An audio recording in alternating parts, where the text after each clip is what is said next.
And really it was like passing through a fire. And after many, many months, something changed inside me. Suddenly I started to find them, to drop my ideas of when things have to happen.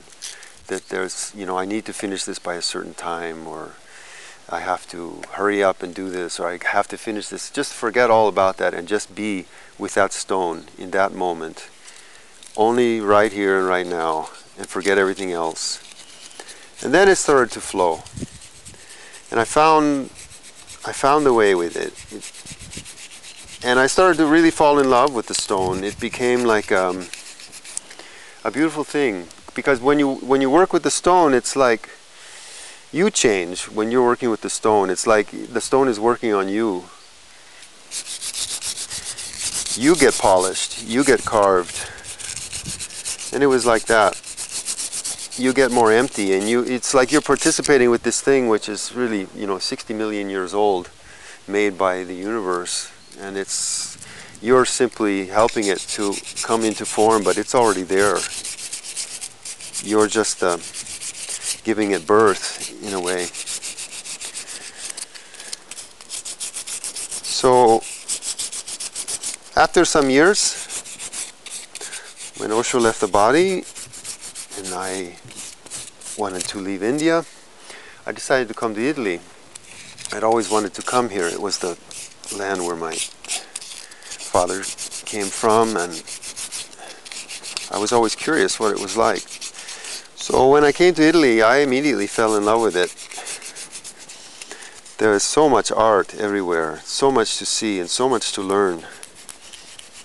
And I would go to Carrara and find marble in the rivers and start carving it. And I found a teacher near Siena with whom I lived many years, and he taught me design and drawing and painting and techniques of sculpture, and it was like a dream come true for me to learn these techniques from the ancient masters. And then during that time, my music had become at a level where I could share it with people, and I started playing concerts in different parts of the world, first in Italy, Germany, and then Japan. And then Japan opened my eyes to a totally different experience of art. In the Buddhist temples, there's simply thousands of statues of the Buddha, and every one of them is different, and every one of them is mysterious, and there's something in that art which you don't see anymore in art. There's something of egolessness in that art. You don't see a single Buddha statue with a signature on it. They're all made anonymously by a monk who was doing it as his prayer, as his meditation, or as his devotion. And there was something in those statues of that quality, that he was not doing it to aggrandize his ego, but actually to disappear. And it's a method to disappear as an ego. That really struck me very much about the art in Japan. And every time I would play in a temple, I would draw the statues and stay with them for hours and days and study them. To make a long story short, there was a parallel for me between what I was trying to express with music in my concerts, to create an atmosphere where people can enter inside themselves, to relax the mind and enter into the heart, and slowly to lose the speed of the thoughts and experience silence. So it was in Japan that I saw that in the art also. That was basically what was happening with the art, the religious art in Japan, the same movement. So it made a bridge for me between what I'm doing with music and with art, to create the same experience, an experience of silence for the person who is watching or listening, to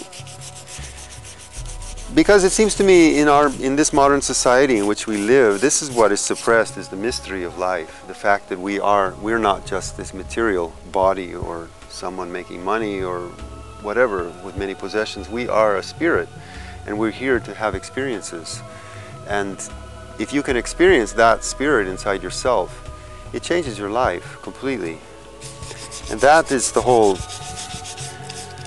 purpose of what I hope to do, is with music or with art, just to give a little glimpse, even for a moment, that there's something inside us which is really beyond all the daily experiences we have, and which is just watching those experiences, and is really beyond it, and is really the real thing in us.